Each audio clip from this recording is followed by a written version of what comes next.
Can you like catch me up to speed as what you guys were talking about? Jorts, right? Well, I was telling her how my cousin lived in London for a while, and when she did, she was telling me like they don't go anywhere without being like dressed in Yeah. heels and whatever. And I'm like, wow, I'd be like the homeless person that they would think at least. Yeah. Yeah, it's like that. Like it's like that in Europe too, for sure. Oh boy. Yeah, they like actually give a fuck, and I respect that because like I'll see like like everyone's doing like the back to school pictures, and like the kids are wearing like pajamas, like Eric's like PJ bottoms, and I'm like, I mean, granted, like I went to like a private Christian school, so it was like your first day of school was like a polo and khakis. Yeah. Holy fucking shit! But it was one of those things where it's like I always like did like a good ish as best as I could back then with hair and makeup. At least like the one style choice of like wearing hair and makeup that you could like someone alter due to the dress code guidelines. Like I tried the first day, you know what I'm saying? But now people aren't even trying. And then there's me. It's definitely not trying now. I definitely have toothpaste on my titty. So it's like I want to care, but I just don't, and I don't know how to care. Well, you're also like X amount of whatever weeks out. You're close to your show. So like True. talk to me when I'm 2 weeks out and I look like a gremlin, like crusty and dusty completely. See, I feel like I that's it. love that. When I'm ready to go, Yeah. I'm like, let's train naked. I'm gonna look like this for 2 days. Yeah. I mean, yeah. So it goes. You're right, because sometimes I'm like I never wear a sports bra in the gym to work out. Like when I do, I'm like at my shreddiest, and it's not even about like I'm not comfortable with my body. I am. I've never been one to just wear a sports bra and like shorts and stuff. I want to be that girl so bad, Laura. Every time I see you in it, every time I see like Meg or just anybody who's in the sports, I'm like, I want to be that girl so bad. But as soon as I take my shirt off, I'm like, I'm not usually it that doesn't girl. matter. This is an Hmm. effort that I've been trying lately to kind of like push myself to that discomfort. I kid you not. I had a guy come up to me. This was like early on into prep, but early enough that like you were seeing changes. And he's like, I can tell you're getting ready for a contest prep. I'm like, oh my God, thank you so much. And he's like, no, I can tell because of how you dress. You usually wear men's clothing and now you're not. That's so funny. You Like- wear your boyfriend's shirt. Yeah, it's true. So it goes from like that to like wearing, extra larges. Huh. Hmm. But there's no rhyme or reason behind it. That's me. I Really. just want to hide away. I'm like, Yeah, sometimes. I it's just want hiding. like a cloak. Like I want like I literally feel like when I dress to the gym now, I feel like a Dementor, where it's just like a hollow thing over me, and I'm just like I'm super friendly, and I'll spot people, I'll ask people to spot me and whatever. But like as far as like the cute stuff that like my first season, I did wear the cute stuff, but like this next go around, like this season that I'm in right now, I'm just like, nah, dog.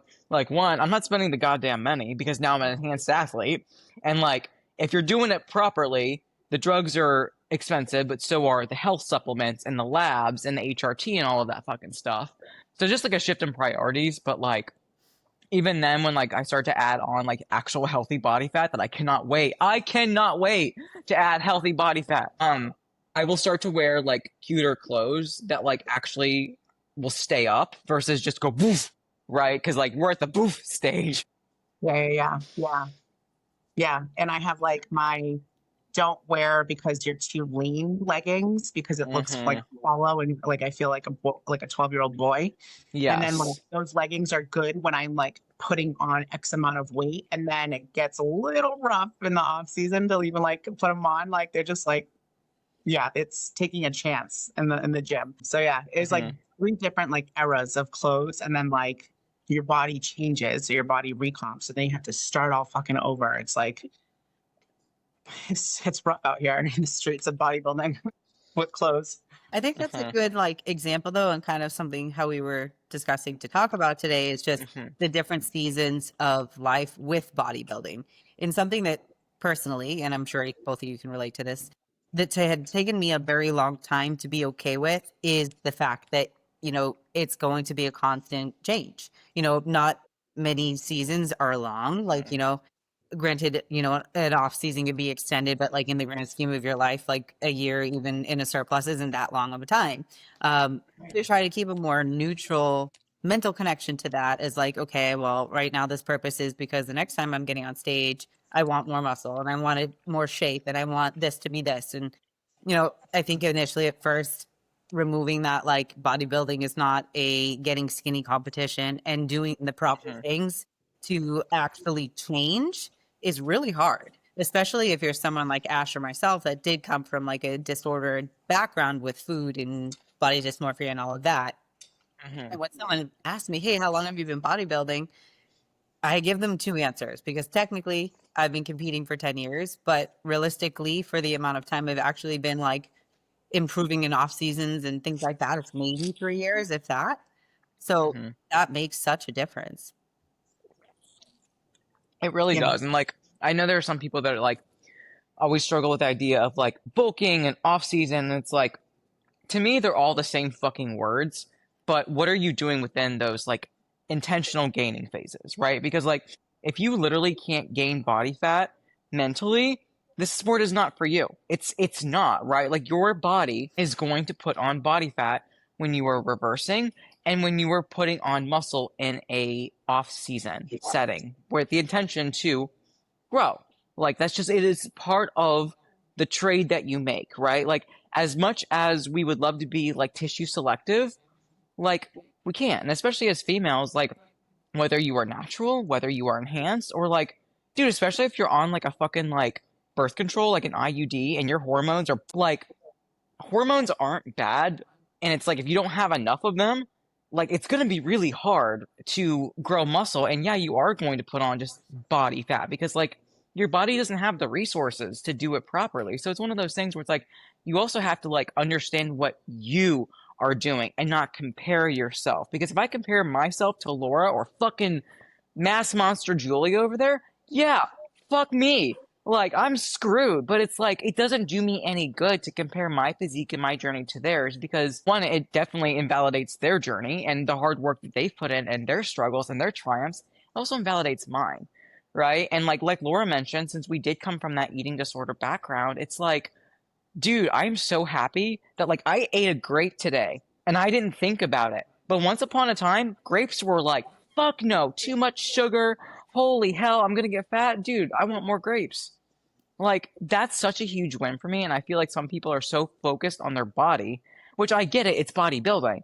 But like, dude, you're more than just a body too. And that's me saying that. I would also say that having education as to what a building season should look like, because there's a lot of misconception with that too, that it's like eat as much as you can, get as fat as and big as possible. And like, that's not productive either because you lose insulin sensitivity. You can't actually see if you're putting on quality tissue. Like there should be within reason amounts of body fat, but also within reason amounts of lines and shape and structure to see that you're actually improving as opposed to just getting fat.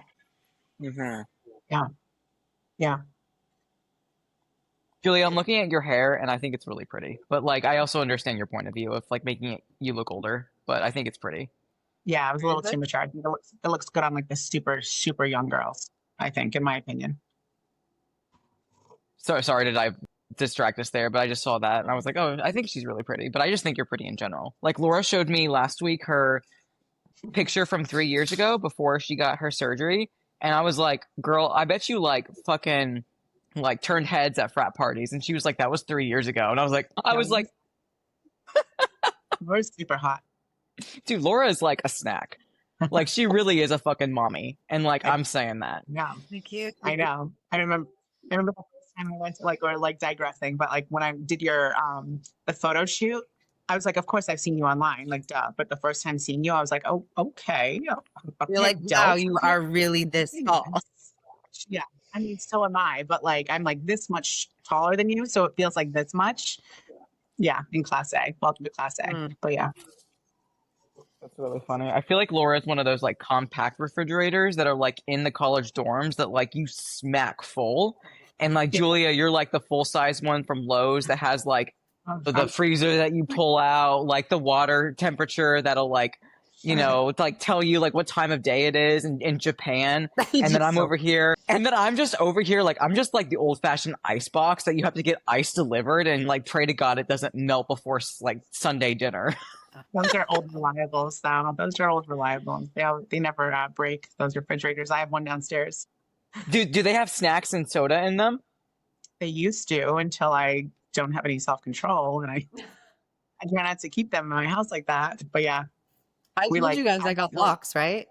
Did I tell you about that? I got locks. Yeah. So I would wait. I've been a sleepwalker my whole life. Like not like full like stepbrother sleepwalker, but like Great poll.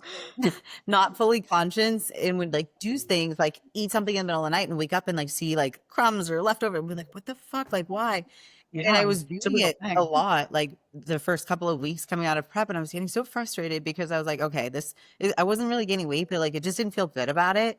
And I said something to Josh, like as a joke, and he's like, well, let's get some baby locks then, because you can't control yourself. And I was like, I'm going to look that up and see if they have them on Amazon. And in fact, they do. And so I put a lock on the like snacks cabinet and a lock on the refrigerator, and I haven't had jack shit since because I can't get into it. Because I forgot that a combo. No, I don't know it. Josh knows it. So he locks it and I don't even know it. Like you guys are listening to this probably laughing your ass off at me, but like if you're someone that does anything similar or struggles during prep, being hungry Yeah, always catches up to you at night. Yes. Get these. Go on Amazon, type in child locks, and they're like magnetic to the fridge and have these whatever. You won't fuck up your diet. Do it. Yeah. And don't do what I did post show, and not even post show, but like the dopamine purchasing during my first prep and buying all the fucking sweets that were like limited edition, this, that. You know, I've matured obviously since then, but like, don't do that, guys, because you're just setting yourself up for fucking failure. I Because feel like Yeah. shopping in general is like, ooh, what can I buy? Let's get clothes. Let's get this. Let's get that. yeah. And I had the mentality of, oh, one sweet treat a week. That's all I'm going to do. No, that's not how that worked. Unfortunately, I wasn't mature enough to do one sweet treat post show. Like it was bad. It was really bad. It's hard to have things in your house. I think it's a lot easier to navigate if you're like, you know, me and my boyfriend or husband or whoever, we're going to go out and get an ice cream as opposed to have a whole thing of ice cream in your house. Like make it something Yeah. that is like an activity to do, but then you also don't have the entire thing of it in your house. Right. Like, I have a hard time talking about reversing because, yes, it's hard. And this is just my take. So understand that my take and my opinion is like my butthole. It is mine. I'm not saying that it's your butthole. It's my butthole. So my butthole take on reversing is it's hard, but it's not that hard because people make it harder by doing all of the snack hoarding in the freezer. Like you guys said, the limited edition stuff. Like they save Instagram food porn. They watch food porn on, you know, the binge shows on YouTube. And it's like, when you're inundated by food, you are chipping away at your willpower. And that is a resource that is not infinite, right? So it's like when you focus on fueling your body properly, you will be hungry and it's going to suck, but you're not adding insult to injury, right? And like, even though I fucked up entirely, like my first go around in terms of like my bodybuilding shows in 2019, like because I remembered so vividly my binge eating disorder, which out of my favorite eating disorders, anorexia was the easiest, right? And this is just me being real. This is not me glorifying eating disorders, but if I had to choose, I would pick anorexia because that was so much easier than losing myself to binging. Because when I lost myself, holy hell, that was terrifying. It was Yeah. so fucking scary. And I was like, I am not doing that again Yeah. because I didn't want to go to the hospital to feel like I needed to get my stomach pumped because like that was the point where binging on 10,000 calories was child's play, right? With my binge eating. And I was like, dude, you're not fucking going back there. So you're not self-sabotaging, right? You're going to enjoy a dinner and you're going to just embrace being hungry. And yeah, it sucked. It did. It was hard, but like it wasn't harder than it needed to be. Yeah. Yeah. And to like piggyback on your point, I think I've said this or posted it before, but I've read it somewhere where like if you have a 16, 18, 20 week prep, whatever how many weeks it is for your prep, add 6 to 8 weeks on top of that. Yeah. And like have that mentally in your brain. If you're like saying I'm 20 weeks out, say you're 26 weeks out. That way you're just like, you know that you have that 4 to 6, 8 weeks, whatever post show to do a reverse and be structured about it because it's going to help you. Essentially, like I've done reverses where I fucked them up, but I've also done really good reverses. And the progress that I've made in those really good reverses, and I'm not just saying that because it's a cliche thing to say, but like has been astounding next to the other reverse that I didn't do very well. So, I mean, it does pay off. The food is always going to be there. Like it's not going anywhere. And if like you need that limited edition thing, like buy one thing and keep it somewhere else, keep it at your parents' house, whatever. Like just out of sight, out of mind if you really want to have that and it's not going to come back. Like the Halloween stuff, like for instance, like I love like the Reese's Halloween shit. So like I'll buy those if I'm in prep. But it's worth it. It's worth it. Those 6 to 8 weeks or 4 to 6 weeks, whatever post show, it's really worth it when you're structured. You'll also notice a big difference between, are you craving for shitty food, the limited editions, this and that, or like, are you doing another chicken, rice, and avocado meal? Because like, honestly, that's not what I was doing, was having like additional actual meals, but it wasn't necessarily because I was craving shit. It was because I was actually in need of more food, and took that feedback of making an intentional calorie bump so I wouldn't go do that and feel guilty about a signal my body was giving. Yeah.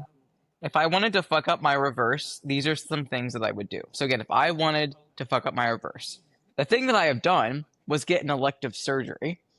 2 days, got my titties done.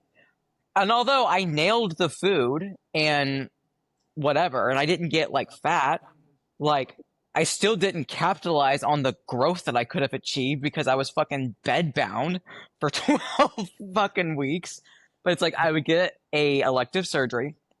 I would hoard all the snacks and do all the baking and keep it and not like distribute. Yeah, like I would cook like the monster cookie brownie things that weigh as much as Laura and like are just like a unit, and I would just keep those.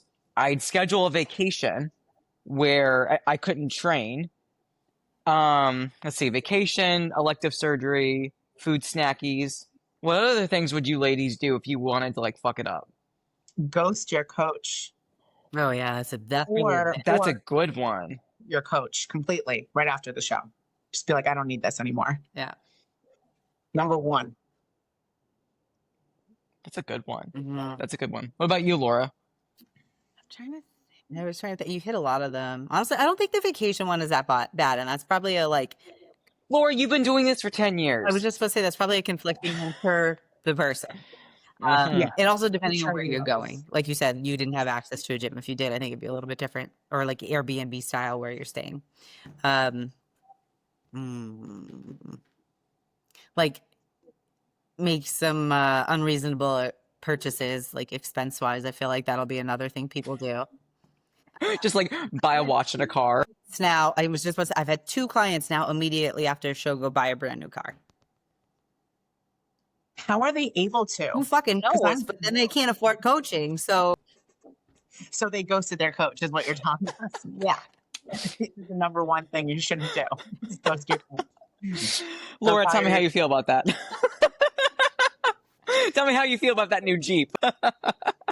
He came back. So one of them came back. So I'll give him that. But realized it was a very not wise decision at the time. Impulse buy. I'm so broke after these shows. I can't even if I wanted to impulse buy. Honestly, that's I would say one of my biggest pet peeves with bodybuilding is people that will be like, oh, well, what do the drugs cost? And that's the only fucking thing they care about. And it's like, okay, well, the coaching that's going to tell you about the drugs that you're going to take to do it safely is going to cost you money. The lab work you're going to need to get for your coach so you don't fuck up your health is going to cost you money. The health supplements that you're going to have to get is going to cost you money. To actually make the drugs worth using is going to be an expense in food. So it's not a waste of freaking using drugs. Like literally everything else is more important to the actual cost of maybe $100 that you'll spend in drugs. Right. Yeah. It's magic pills. So stupid. I wish. I get Blood pressure. Yeah. no, those are good. So we hit like hiding all the snacks, all the food porn bullshit, ghosting your coach. That's a great one. Going on vacation, especially if you're brand new to the sport and or it's in the middle of fucking nowhere and you can't train, or God forbid, it's in the middle of nowhere without access to a gym and it's a heavy activity vacation. Like you're walking to Disneyland and you're getting 30,000 goddamn steps a day. Like, yeah, that's fun to be in the teacup, but you'll probably fucking fly out because like you're so depleted and tired. Like there's nothing keeping you strapped in. Yeah. Fucking scare Mickey Mouse, man. But elective surgeries. Laura, what the fuck did you say that was good? Unreasonable purchases. Unreasonable purchases. Like if you need to buy a truck because you like actually need a car, I mean fucking fine. But like again, if it's like impulse, right? It's like you are needing happiness and you go buy a big ticket item to fill a void. It's like try not to do that. Yeah, you still look happy. Yeah. Yeah. You'll be happy and even more broke and you'll be like, fuck. I have another one. Not listening to your feedback and just wanting to get back on stage. So like if your feedback is like growing or you need to go into an off season wanting to get back on stage because you want to fulfill a void or you want to just you love the stage so much, you love show day, whatever it may be. I see a lot of girls just go back on stage and it's like, for what? I'll make a caveat to that, and I'm sure Laura will agree to some extent. If you are wanting stage time to improve posing performance, and that's my goal, and I get like my size is not great, and also my feedback was you need to be fuller, which yeah, that also means more muscle, but I already know that. But at the same time, it's like now that I'm able to actually reverse into my show, it's like I actually have a bit more size because I'm filled out. But again, I also understand I am not at the size that I need to be truly competitive, which is why this will be my last show. So that way I can actually grow and put on solid tissue. But it's something where take the feedback, make improvements if you can, but you have to understand if you take the feedback and it's you need more muscle and you can continue to compete and do shows and you get upset that you're not winning, it's like, okay, well, that's on you.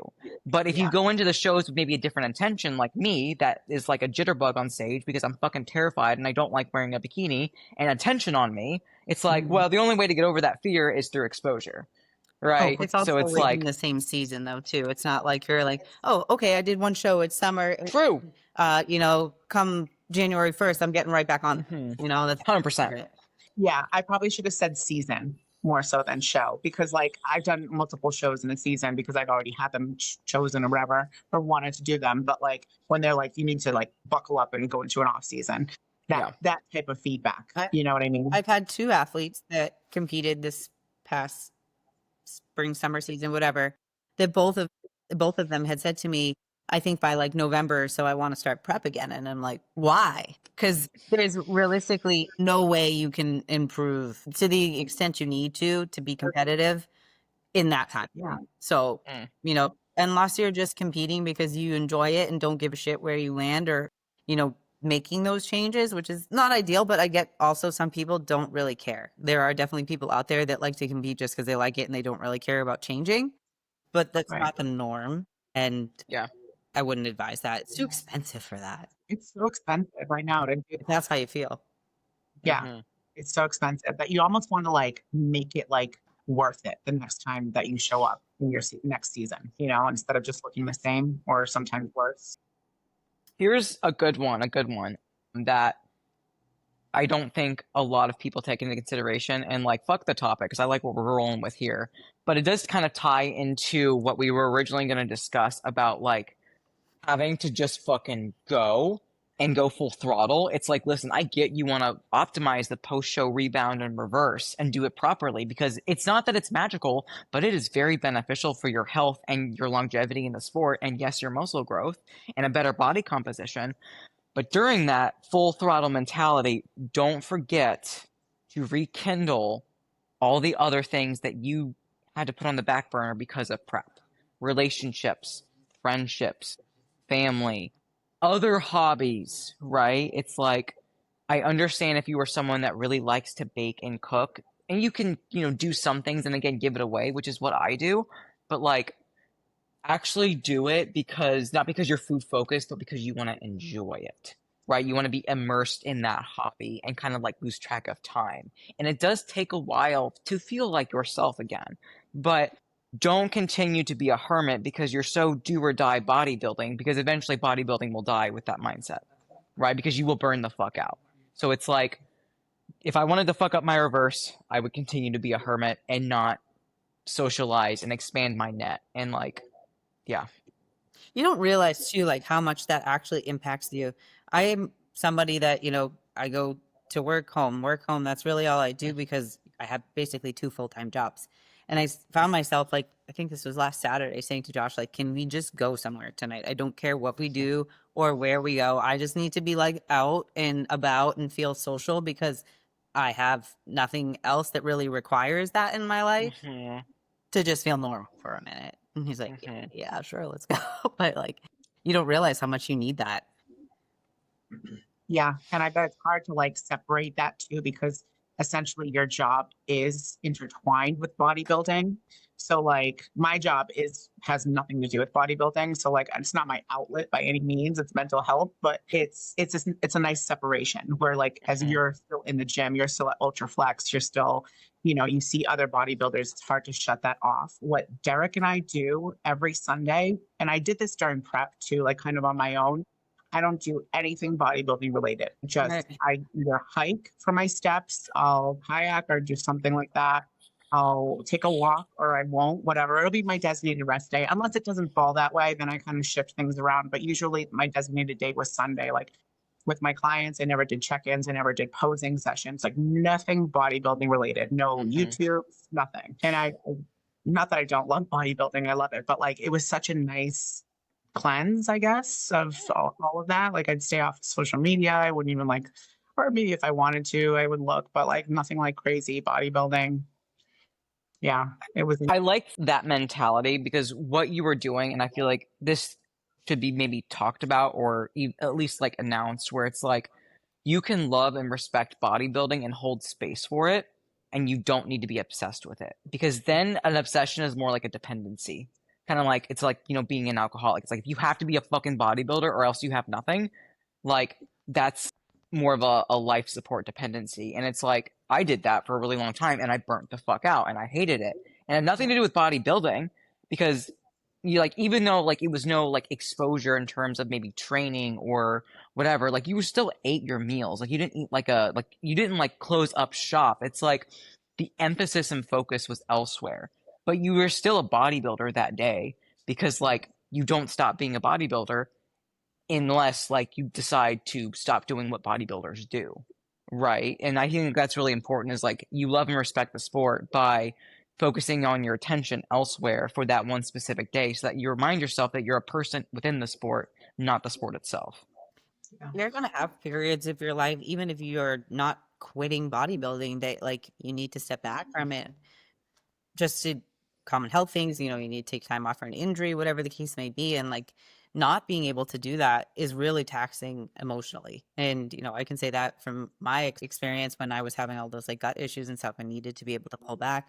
That was my biggest hurdle of being able to do that, to get better, is like I couldn't fully step back enough to get to the point where I was seeing improvements. It took a long time to kind of say, you know what, okay. Yeah, and then I would make an argument that you needed bodybuilding. It was a dependency, which is why you couldn't step away. But then when like you dialed back your need for bodybuilding, you were able to make improvements because you did it because you enjoyed it. You still went through the actions, but it was that emotional, psychological attachment that you let go.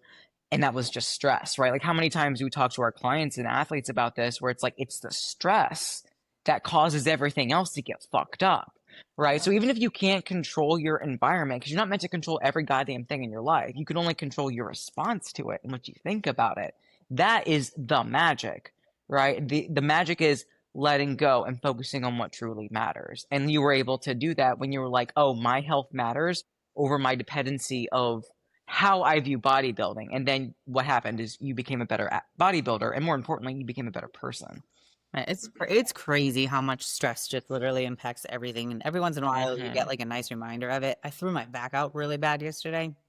I haven't done that in like months. It's a little better today, but like within like an hour of having to do that, and like I mean, like I was on the leg press and like couldn't stand up out of my set. Really. But immediately after doing that, my stomach fucking killed. Like killed. And I'm like, holy shit, like this is what they're talking about when they say how much stress impacts your gut. Literally. Yeah. And I find Laura was ripping it on the leg press, man. This is one of those stupid, like, can't make sense of it. Watch the video back 20 times. Like my positioning wasn't off. My back was fully supported. Like just wasn't my day. You were human. Yeah. That's the thing, is like human bodies get hurt. Yeah. Yeah. I think the more preps you do too, the more you can feel that stress. Because like you feel it mainly when you're lean. You feel it when you're not lean too. But like as far as my stress, I can feel it in my stomach. And it starts gurgling, like it really does. Yeah. Like even if like my husband's like, hey, we have this water bill, and it's not like super duper stress, like we're gonna figure it out. But if it's like super high one month or something, I'm just like, yeah, we'll figure it out. And then I'm like, oh, I'm not okay. Like it's nothing crazy. Stress can literally make or break you. And I stress and sleep, I think, Yeah. are the two things make or break. Which is so Yeah. ironic because I feel like the more tired you are in a prep, the more your body's like, no, I'm not doing it. I'm not sleeping. You go, no. It's like a child that throws a tantrum. That's actually a great point. So it's like reversing post show and wanting to fuck it up. It's like two things come to mind when it comes to stress. Is one, like not actually reversing by reducing your output, especially your cardio and your steps. And like to some extent, like when I say pull back on training, there's going to be some people that freak the fuck out and be like, no, you can still push. And it's like, it depends on where you're at and what you need. Someone like Laura, like, you know, maybe she should have pushed a little less and wouldn't have thrown her back out, or maybe like it was a fucking fluke thing. Like what's best for me right now is like I get 1 point of failure on 2 exercises 1 day a week, and everything else is about 3-ish RIR, right? Sometimes I'll be honest and I'll own this. I'm a jackass and I might push when I shouldn't be, and I own that, and I'm human because it is hard to do, but it's something where it's like getting labs post show, and I get like maybe like, you know, getting them Monday morning after your Saturday show probably isn't ideal. I probably will do that because I'm fucking nosy. I want to know how my body's fucked up because I want to know the damage that I did because of my actions. I want to see that. So that way, when, especially for coaching, I want to know what I'm asking of my clients and athletes. I think Right? that's great. Honestly, I've done labs during. Thanks, mommy. No, seriously, I've done labs during just to be like, okay, like to what extent is this toxic to my body? Oh, it's going to be very interesting. And I'm already excited to use all the peptides to restore stuff and stuff like that. Like I have a whole sheet laid out like for Austin that I want to go over with him, being like, yo, let's fix me. But no, seriously, like getting labs post show and then getting labs like once you finish up your reverse and actually like don't look like a Halloween decoration anymore and feel more like yourself. So you can see like maybe what else needs to be fixed before you push into an actual off season. But like don't neglect the stress side of prep, both physically with lab work and correcting that, but then also mentally, right?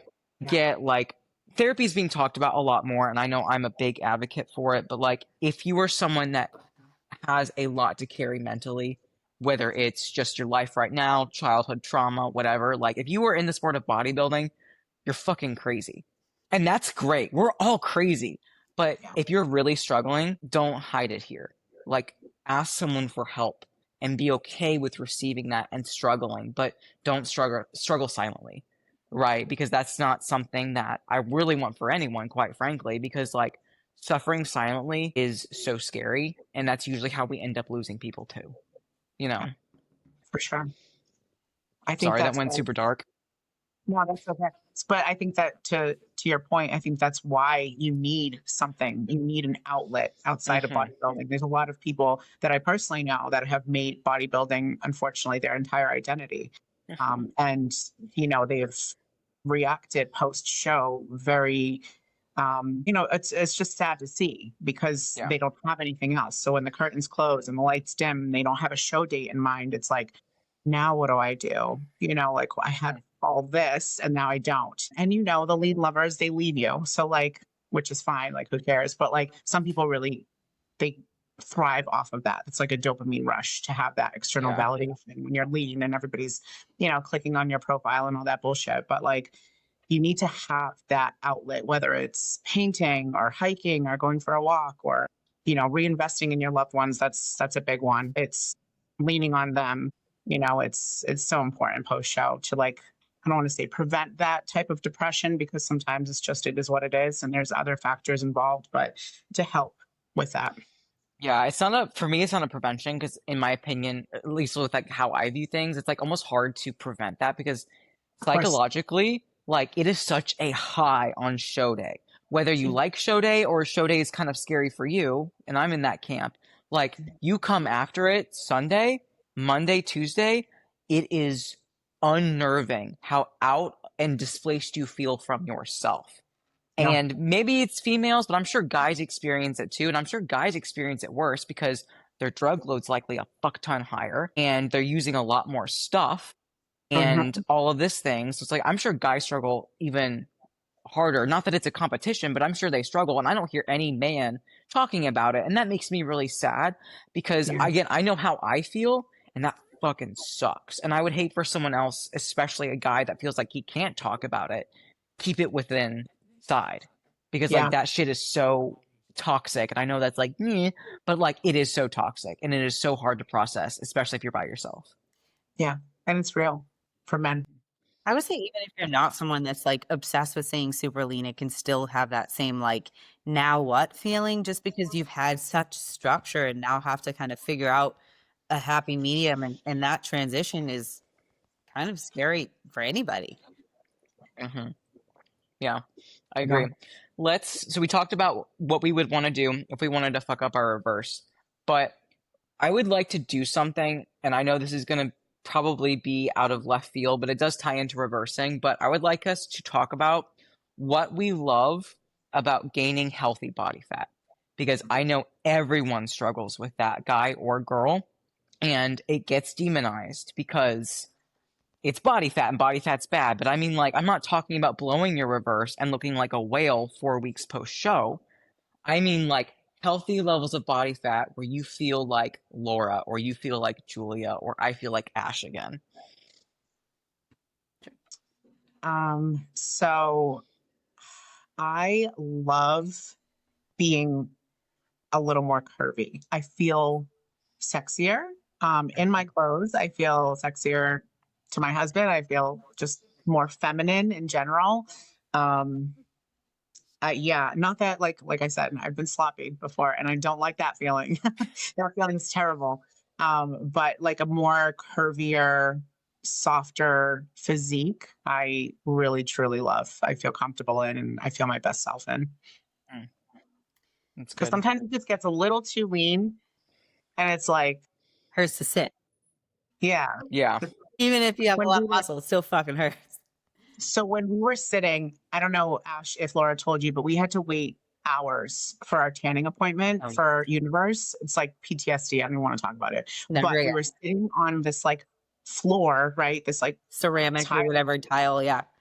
tiled floor. And when I tell you, my butt felt like it was just muscle on a tile floor. And it was like the worst part of it, I think. I was laying flat out on the ground because I was like, I don't give Yeah. a shit. I was like moving, like trying to like and my glutes We're trying to were, find like, what butt cheek is comfier. Like, which one has a little bit more body fat just so I can. and that is not a cute look. Yeah. It's not. It's necessary, but it's not cute. Yeah, That part was of it. awful. I would say the difference of like how training starts to feel. I love to train. Like I would say that as far as like competing goes, that's like I compete because I love training so much. I love the process of everything that goes along with bodybuilding. I've told both of you guys a million times, like show day itself is not my thing. But I love everything that leads up to it.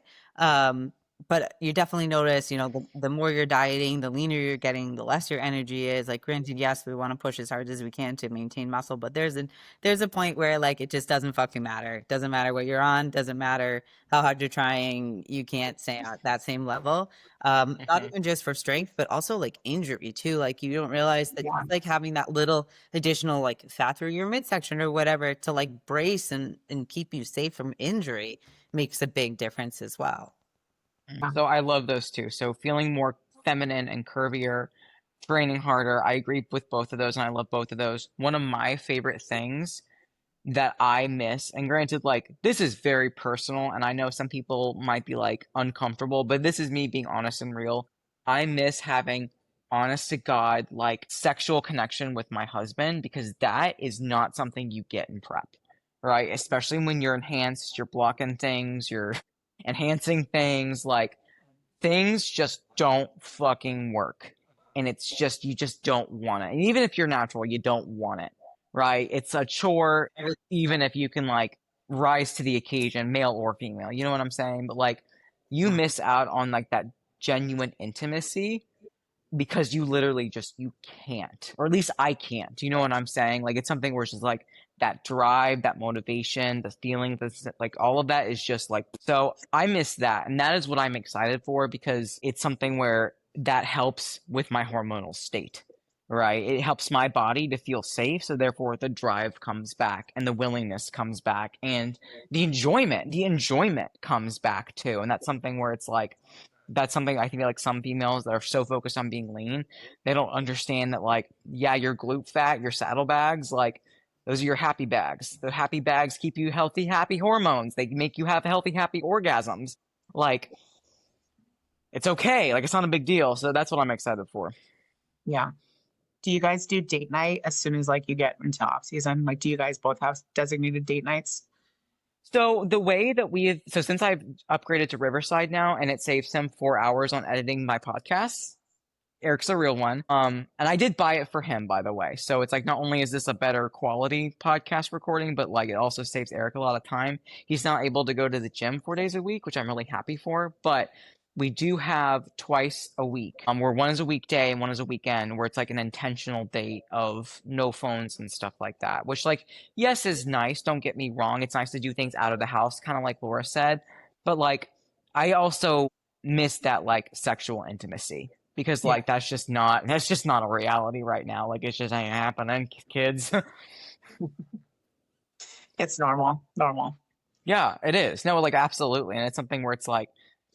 I don't think it's talked about enough because people don't really consider that consequence side of prep. And like maybe they're single or whatever, and that's fine. But still, it's like even if you're single, y'all should be like fiddling some diddling. You know what I'm saying? Like express yourself. I think that part of prep is honestly hard on a relationship because you have two people that feel so differently. You know, Yeah. the person in prep probably feels somewhat guilty for the fact that they don't desire that and they're almost letting their partner down, and the opposite feels as though they're being neglected because their partner is interested. So there's both feeling some kind of way. Yeah, absolutely. Like that's exactly what it is. Like I feel like I'm neglecting him in that way. And although Eric does not view it like that because he is very good and emotionally mature and like we have these conversations before, during, and of course after about like expectations and boundaries and all that shit. But like he's still a dude and I'm still a woman.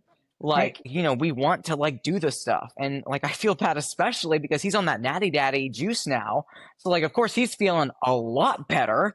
And I'm like over here, like a fucking Halloween decoration being like, don't touch me. Don't look at me. Don't smell me. Go away. Leave me alone. Yeah, that's tough. And then also like for me, when I'm that lean, even if I'm like turned on, I feel like not ick about my body because that sounds so negative, but I don't feel my sexiest. Like I don't feel like, and then I'm thinking, I'm like, oh my gosh, like I look like a little old lady right now because I'm all like saggy. Dude, you feel like fucking Rose from Titanic when she's old. Yes, like you're like it's been not when like she's a baddie, not when she's a baddie and getting like you drawn like a French girl. No. No, she's like 4-year-old Rose. Yeah, she just like throws the necklace, dude. I'm glad you said that because I feel the same way. Like I like look at my body, whether it's like, and you like look down and you're like, what is that?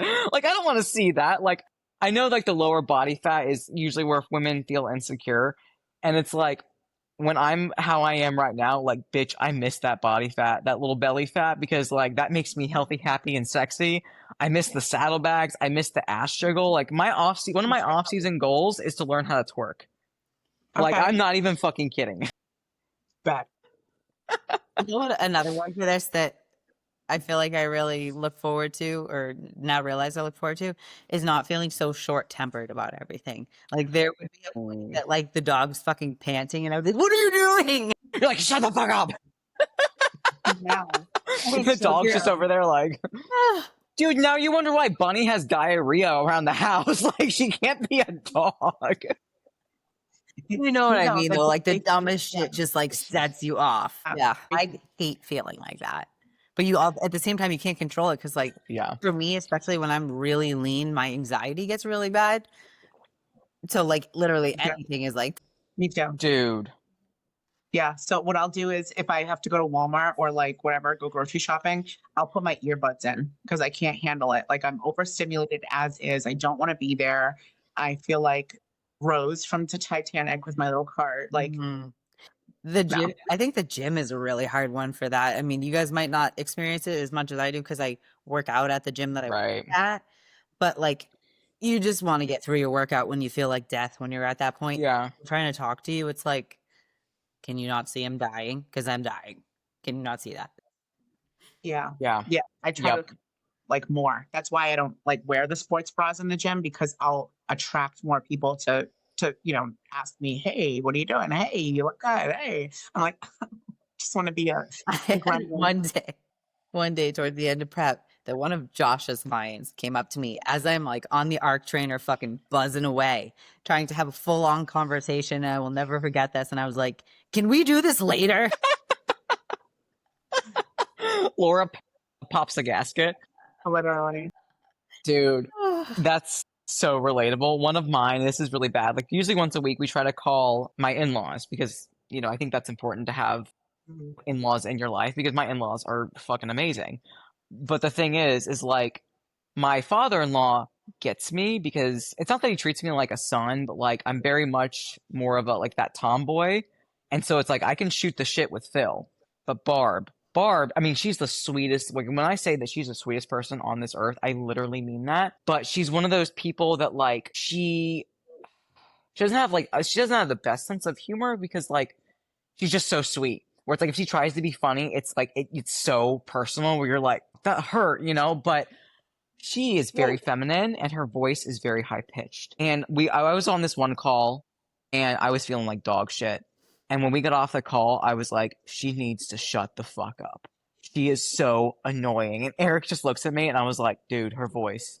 I can't handle her voice right now. And it's like, she said nothing wrong. It's just her voice. It's like her presence pissed me off.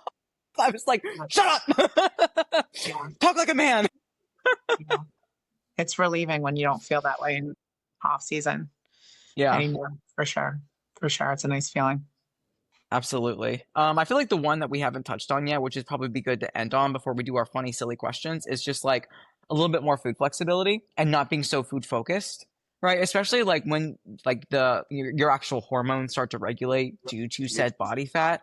And yeah, you might be still hungry, but you're not like looking at the clock or like checking MyFitnessPal to make sure you still have food left because you're so scared you can't eat again. But like a little bit a break from that food focus and a little bit more food freedom and flexibility, whether you do like meal plan with some flexibility, macro tracking with flexibility, maybe you get an off-plan meal or two depending upon what you need for sustainability within the sport. But the ability to go out and share a meal is amazing. To share a meal that's like at the restaurant, not like going to a place where it's like he gets a pizza and you have your little meal prep container. Like Right. no, like Yeah. being a normal fucking human being. Yeah. Or even like to add on to that, like Five Guys. Like, okay, Five Guys it's like a free meal that I get during my prep with Jonas, but like it was intentional. It was for my Sure. next glute day. It was for that evening, or it was for a refeed. It was like having that release from your brain and be like, I just want to go and get brunch with my husband. So that's going to be my free meal. Like, am I going to do legs the next day? I don't care. Whatever. If I do, I do. If I don't, I don't. That kind of like mental release too, that it's just for pleasure. It's not for, a resource for your glute day or whatever it may be.